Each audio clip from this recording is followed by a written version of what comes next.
చేయనీయం. కాబట్టి నువ్వు వెళ్ళి ఇంటి దగ్గరికి వెళ్ళి ఆ సర్వే చేయి, ఈ సర్వే చేయి, వాళ్ళకి ఆర్థిక పరిస్థితి ఎట్టుంది, లేకపోతే వాళ్ళ ఆవిడ పరిస్థితి ఎట్లుంది, వాళ్ళ పిల్లల పరిస్థితి ఎట్టుంది, ఇది చూడు, ఇదో లిస్ట్ పట్టు రావడం, ఇదిగో ఈ లిస్ట్ అంతా సంపాదించేసామని చెప్పడం. ఇదంతా ఏంటంటే ఒక దాన్ని ఏమంటారు బ్యూరోక్రసీ డ్రామా, హై డ్రామా తప్పించి ప్రాక్టికాలిటీ ఏముండదు. ప్రభుత్వపు పాత్ర ఫర్ ఎగ్జాంపుల్ ఇదివరకు జగన్ టైంలోనే ఉంది. జగన్ ఇవ్వాల డబ్బులు, కేంద్ర ప్రభుత్వం ముద్రా స్కీమ్ని ఇతను ఇంప్లిమెంట్ చేయించాడు.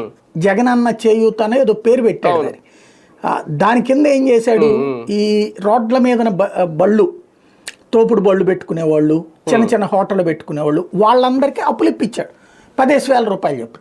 వాళ్ళు అంతకుముందు ఏం చేసేవాళ్ళు, రోజుకి 900 రూపాయలు పొద్దునిచ్చి సాయంత్రం 1000 రూపాయలు తీసుకుంటారు వడ్డీలో. అలాంటి ఒక ట్రాప్ నుంచి యువతలకి తెచ్చాడు.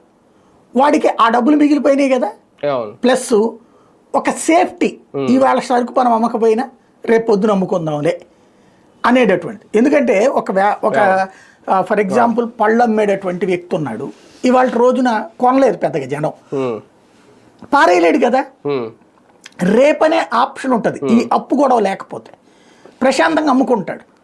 ఎందుకు, ఒక సెక్యూర్డ్ లోన్ వచ్చేసింది.